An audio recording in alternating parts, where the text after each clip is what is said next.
You may be wondering, what am I reading? I'm reading a chapter of this book which speaks about love. Many books have been written about love. Lots of articles have been published about love. Songs. I would say about 80% of all songs speak of love.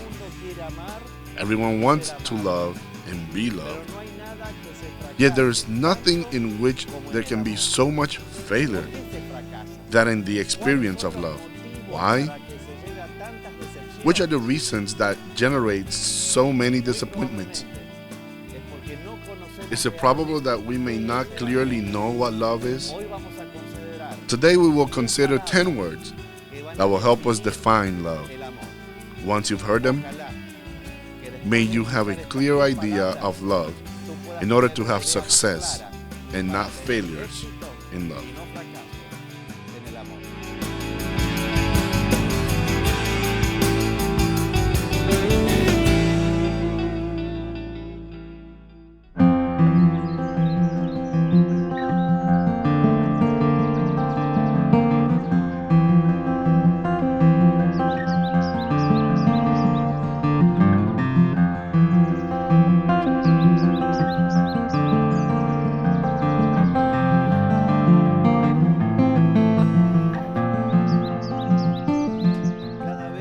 Every time I see a couple like this one, I wonder if they really know what love is.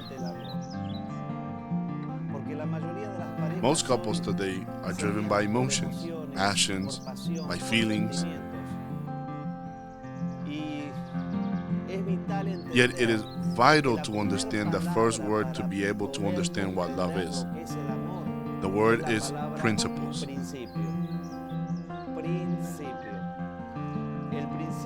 Principles are fundamental ideas that guide our thoughts and our lives.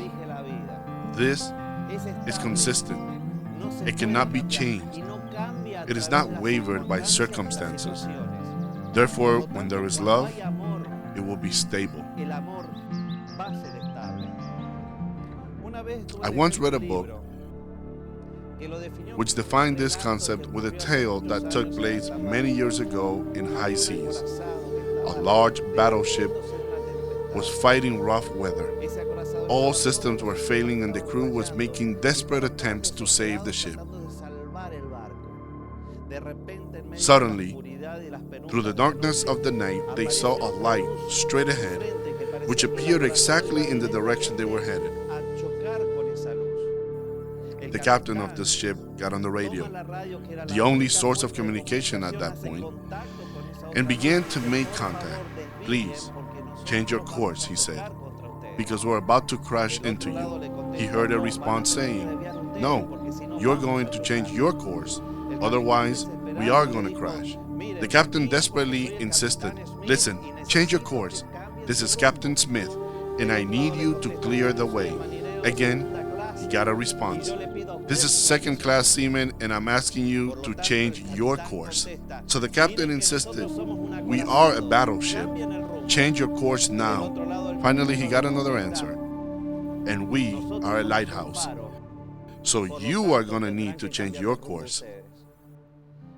Principles are like lighthouses. Lighthouses cannot change their course. A lighthouse shows me the way and leads the path of travel to take. So I can't love one day and not the next. This is something consistent. When I'm showing the love of God, this is a consistent thing where I will show the character of God, or the love of God to my spouse, to my children, to those closest to me, and those who are distant. I will show His love to those who know me and those who don't, to both my friends as well as my enemies, because my life will be led by love. We can conclude then that if God is leading my life, love will shape my behavior. If God is not there, love will end. But if God is present, love will always be my life as well. God is never without love, and neither will there be love without God.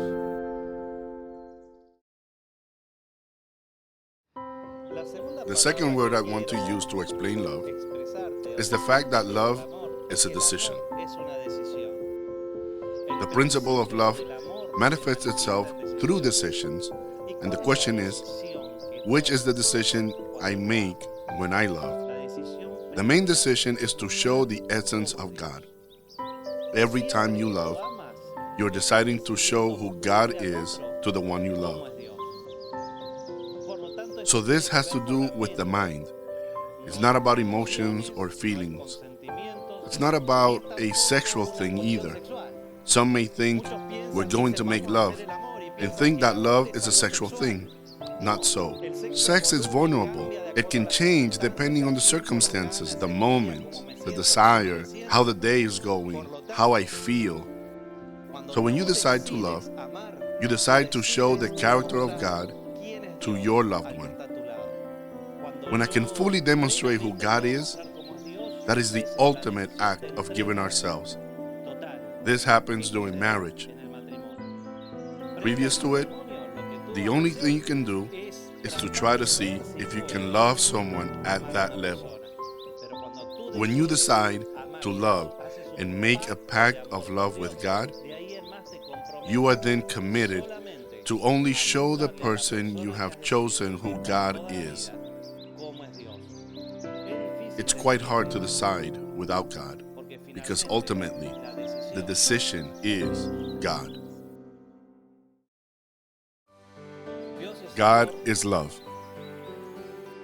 When God shows himself in the life of someone through love, this is based on the principle of love. This principle brings us to make a decision of commitment toward the other person, and then comes the third word. That decision to love is a decision of one's will. In other words, it is a willful decision. It is not forced. That decision is shown by our behavior, which is based on love. I've told you that feelings can change, that they're vulnerable.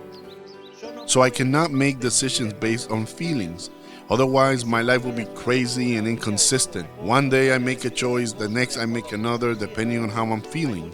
A lot of people tell me, I don't feel what I used to feel for my wife, so I want a divorce. But love is not a feeling. It's a voluntary decision. You cannot control how to feel, but you can control what to do or how to behave. If your wife speaks to you the wrong way, you will inevitably feel bad. But you can decide what to do, and you can choose to show God's character while she may be using a word that you don't appreciate. In other words, love goes further. It's a voluntary decision of surrendering ourselves, a voluntary decision of reflecting who God is in spite of what I feel. The fourth word having to do with love is the word happiness. And I know this doesn't surprise you, because everyone wants to be happy, and everyone wants to be loved in order to be happy. And everyone seeks happiness. When people go through the wedding process, everyone is happy. No one is thinking they're going to get married to be unhappy. Everyone wants to be happy. Better yet, when anyone has marital problems and seeks help, the first thing they say is, I'm not happy, and I believe I have the right to be happy. They even bring God into the argument and go as far as saying, I think God wants me to be happy. But you know what? This is the wrong approach. The happiness that comes from love is the happiness that begins from principles and a voluntary decision to make the other person happy. Not so that I may be happy. That in itself is the basic foundation of a marriage. When there is a marriage where God is present, in a marriage where there is love, I live to make the other person happy. The question is, what defines someone's happiness? How can I give someone else happiness? It's very simple. It is meeting the needs of the individual, satisfying the need my spouse had brought to the marriage. This is why love changes us. Because when I'm willing to love someone, I must be willing to change. I must be willing to maximize the best of me and find the tools to supplement those things I lack so that someone else may be happy. This is why love transforms individuals. And if God is love, God is the one who transforms us so we may be able to meet the needs of the one we love. So if you love, you will choose to change. And you will ask God for the strength to change in order to make happy the one person you say you love.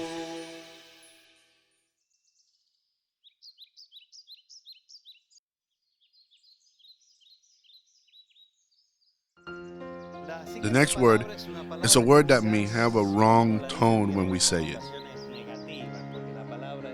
Sacrifice. Sacrifice. What exactly does that mean?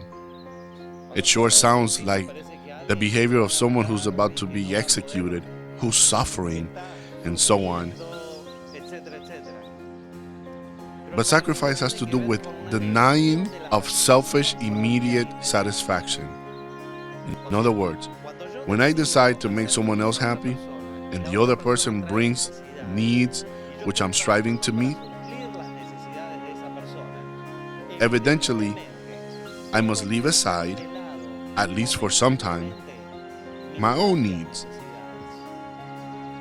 That is sacrifice. When children grow to be 4 or 5 years old, they kick and scream when they want something. They need to grow up in order to understand that not everything we want is always possible at that moment. They need to learn to wait for the right time to be gratified. This too is with love. It is to have the ability to deny your own immediate satisfaction for a greater good. In this case, the happiness of someone else.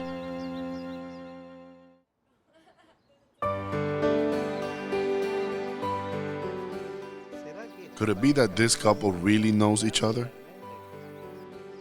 Because the next word about love is the word knowledge.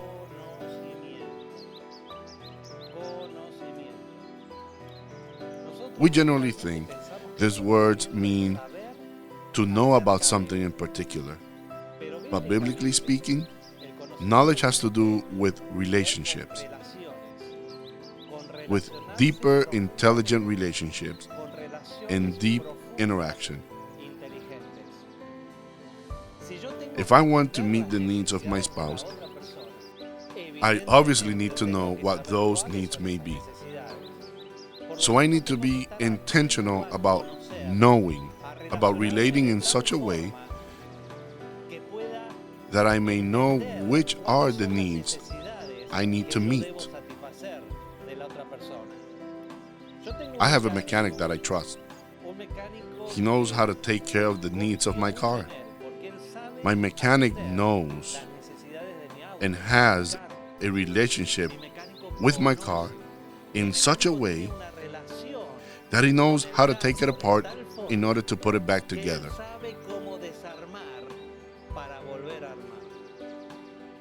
There are times that with the intentions of knowing someone, we end up destroying them. Then we're incapable of rebuilding them, putting them back together in their brokenness. When you love, you know. And you have deeper relationships and interaction. You know how to break down an experience and put it back together and improve it. Like a mechanic. Not any mechanic, but one who knows.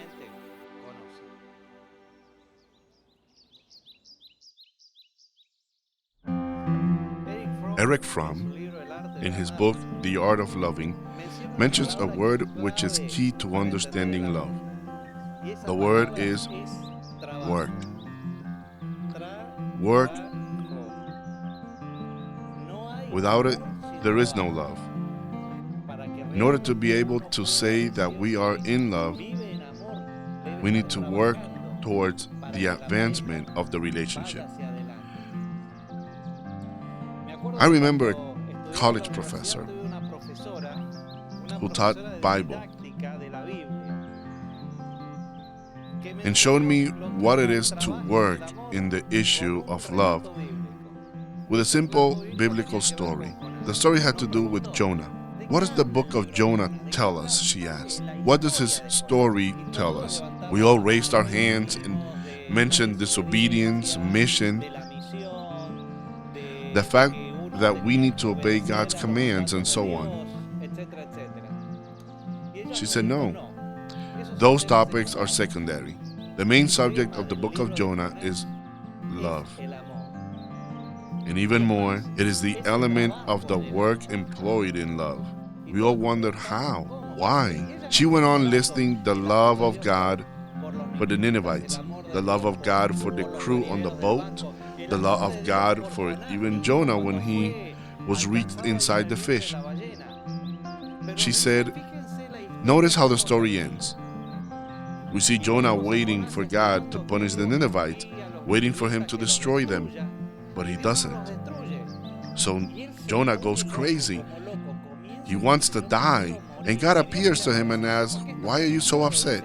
And he answered, because I knew you were a loving God, and because of your love, I knew you were going to forgive them. He was in the middle of the desert, the sun beaming straight over his head, and there's a plant that grows out of nothing next to him and gives him shade. He then becomes happy with the plant, but one day, because of a worm, the plant died. He then finds himself under the beaming sunlight in the middle of the desert and becomes upset. And again, God asks, why are you upset? God, how can I not be upset? The plant died and I'm here again under this burning sun. And God answered, how can you be so upset with losing something you didn't work for? How can that be? I work for the well-being of the Ninevites, even for their animals. So I can't destroy them. The book ends with a reflection about the love of God and the work that He invests for the benefit of the ones He loves. If you really want to love, you need to be willing to work at it, to work for love, towards love, and for the love of your life, your spouse, that one person you choose before God to make happy for the rest of his or her life. The eighth word that defines love is the word responsibility.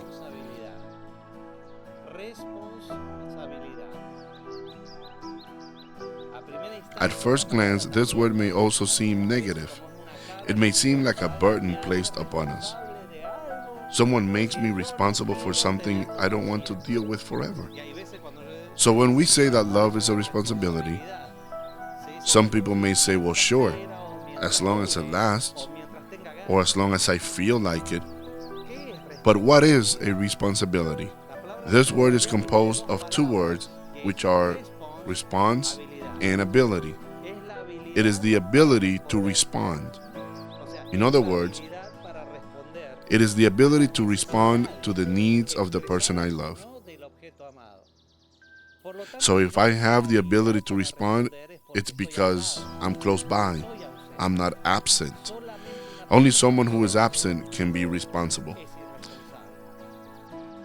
I am responsible when I'm present. I'm responsible when I try to respond. When you love, you have the ability to respond financially, emotionally, sexually, and spiritually. You are someone who's there to meet the needs. May you understand there is no love without responsibility. You're probably wondering which is the ninth word. The ninth word is respect. The word respect comes from the Latin word respicere, which means to look at someone else as they are, and not as I want them to be.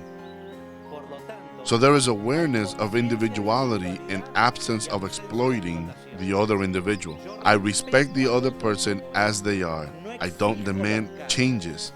A lot of times couples come to me and one of them will say, I will stay in the relationship if they change this thing or the other thing, and so on. The other may also say, I've been praying to God for years for my spouse to change.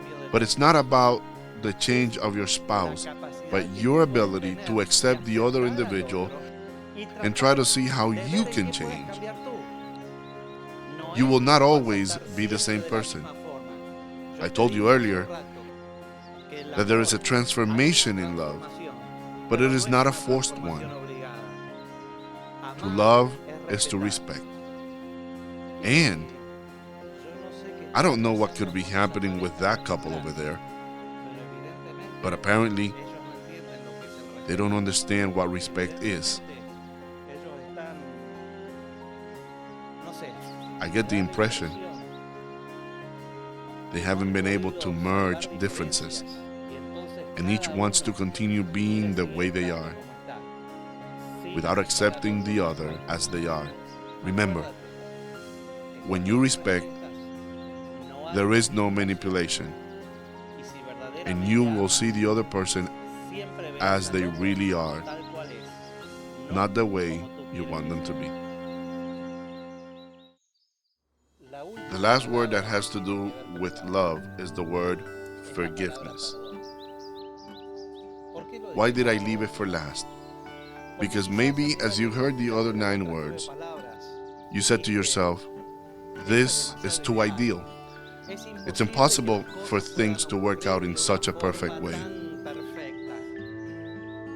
I can tell you, when God is present, anything is possible.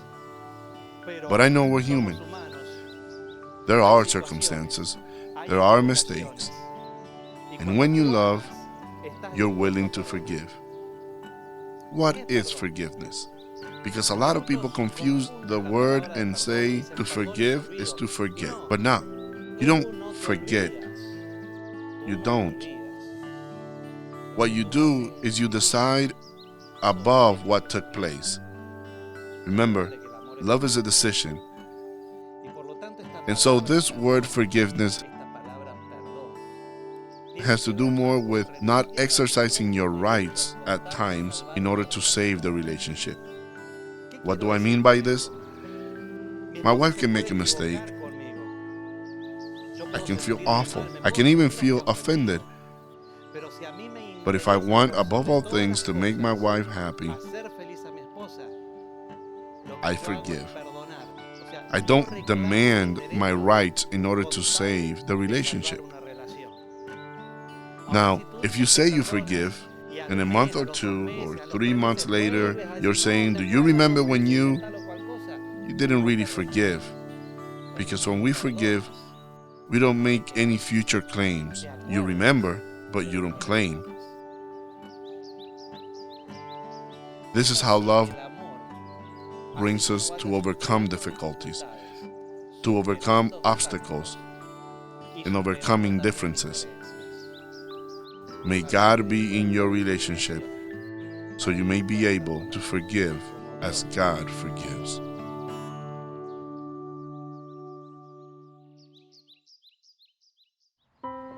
When I saw the young couple here at the restaurant, I wonder if they really understood what love is. I observed them and I noticed they're the typical young couple in the process of falling in love. But they probably don't have a clear idea what love really is. You see, most of us speak about love, we think about love, we suffer because of love, we read about love, we cry out of love, but don't really know what love really is.